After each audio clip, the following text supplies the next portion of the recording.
Click করার জন্য আপনাকে জানাই অসংখ্য অসংখ্য ধন্যবাদ। আপনারা দেখছেন আপনাদের প্রিয় YouTube channel West Bengal DA salary. West বেঙ্গলের ডিএর আপডেট এবং বেতন বৃদ্ধির আপডেট প্রত্যেক দিনের জন্য পাবেন, তাই অবশ্যই চ্যানেলের সাথে থাকুন। চ্যানেলটিকে সাবস্ক্রাইব করে পাশে থাকা বেল আইকনটিতে প্রেস করে রাখুন পরবর্তী নতুন আপডেট পাওয়ার জন্য।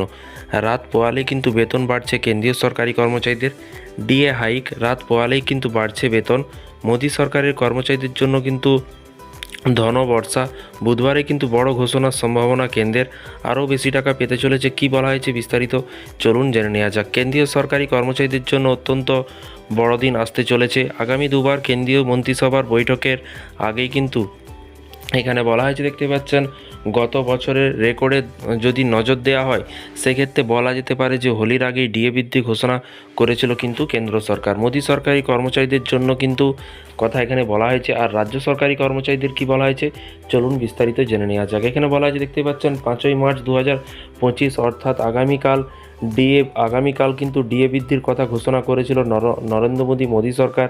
এবারেও কি কেন্দ্রীয় সরকার আগামীকাল ডিএ বৃদ্ধি করতে চলেছে? সরকারি কর্মচারী ও অবসরপ্রাপ্ত কর্মচারীরা পাবেন কিন্তু বাড়তি আকারে কিন্তু ডিএ। এবং সপ্তম বেতন কমিশনের সুপারিশে প্রতি বছরে কেন্দ্রীয় সরকারি কর্মচারী জানুয়ারি আর 1 জুলাই থেকেই মহার্ঘ ভাতা কিন্তু বর্ধিত টাকা পেয়ে থাকেন। এবং এর পাশাপাশি আরও বলা হয়েছে যে জানুয়ারিতে মহার্ঘ ভাতা বৃদ্ধির সরকারি কর্মচারীরা ঘোষণা করা হয়ে থাকে মার্চেই, আর জুলাইতে কিন্তু সেপ্টেম্বর বা অক্টোবর ঘোষণা করা হয়ে থাকে। এবং এর পাশাপাশি আরও বলা হয়েছে যে যেদিনই মহার্ঘ ভাতা ঘোষণা করা হোক না কেন সেটি কিন্তু কার্যকর করা হবে জানুয়ারি এবং জুলাই থেকেই।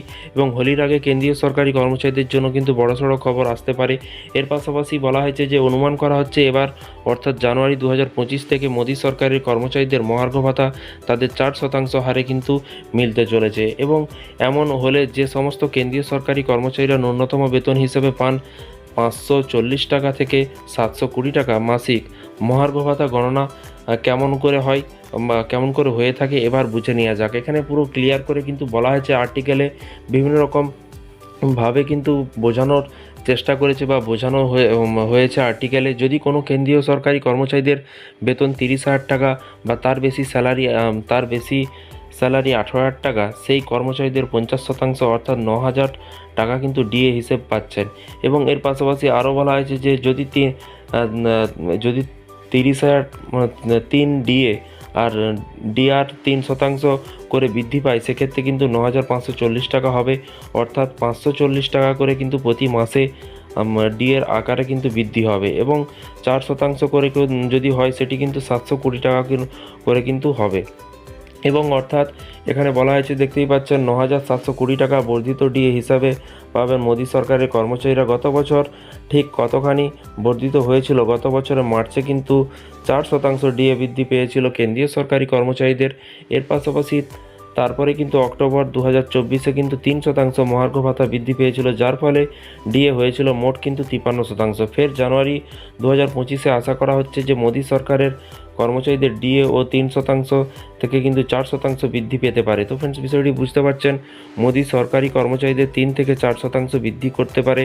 আগামী বছর কিন্তু 5ই মার্চ কিন্তু ডিএ ঘোষণা করেছিল, আগামীকালই কিন্তু বোঝা যাবে ডিএ ঘোষণা করে কিনা কেন্দ্রীয় সরকার। শুধু সময়ের অপেক্ষা, চ্যানেলের সাথে থাকুন। আর পশ্চিমবঙ্গ রাজ্য সরকারি কর্মচারীদের ডিএর আপডেট এবং বেতন বৃদ্ধির আপডেট পেতে চ্যানেলটিকে সাবস্ক্রাইব করে রাখুন পরবর্তী নতুন আপডেট পাওয়ার জন্য। ভালো থাকবেন, সুস্থ থাকবেন এবং নিজের খেয়াল রাখবেন। Thank you.